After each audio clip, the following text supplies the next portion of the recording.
একদিন সকালবেলা মহানবীর রওজার পাশে এসে দুই আদরের নাতি ইমাম হাসান ও ইমাম হুসাইন রাদিয়াল্লাহু আনহু কাঁদতে কাঁদতে বলল, ও নানাজান, ও নানাজান, আপনি এখানে শুয়ে আছেন? কতদিন যাবত আপনাকে দেখি না। আপনাকে না দেখে আমাদের দুই ভাই কাঁদতে কাঁদতে বেহুশ হয়ে যাচ্ছি। আপনার কি একটু আমাদের জন্য মায়া হয় না? নানাজান, আপনি তাড়াতাড়ি করে আমাদের কাছে চলে আসেন। আমাদের দুই ভাইকে বুকে জড়িয়ে আদর করুন, আমাদের কলিজা ঠান্ডা করুন। এদিকে ফাতেমা রাদিয়াল্লাহু আনহুমা তার দুই সন্তান ইমাম হাসান ও ইমাম হুসাইন কে খুঁজতে খুঁজতে মহানবী সাল্লাল্লাহু আলাইহি ওয়াসাল্লামের রওজার পাশে চলে আসে।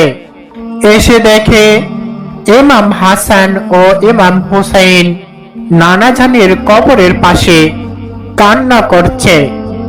আর তখন ফাতেমা তার দুই সন্তানকে ডেকে বলল, ও আমার নয়নের মণি, কলিজার টুকরা, তোমরা এখানে চলে এসেছো, আর তোমাদেরকে আমি সারা পাড়া খুঁজে বেড়াচ্ছি।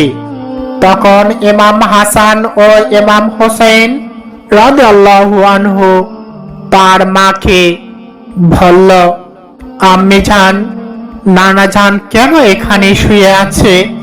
নানা জান কি আমাদের কান্না শুনতে পায় না?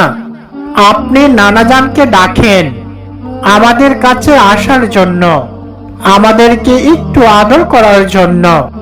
সন্তানের মুখে এসব কথা শুনে ফাতেমা রাদিয়াল্লাহু আনহুমা দুই সন্তানকে সান্ত্বনা দিয়ে বলেন, ও আমার নয়নের মণি, কলিজার টুকরা, তোমার নানাজান তোমাদের জন্য অনেক সুন্দর সুন্দর জামা নিয়ে আসবে।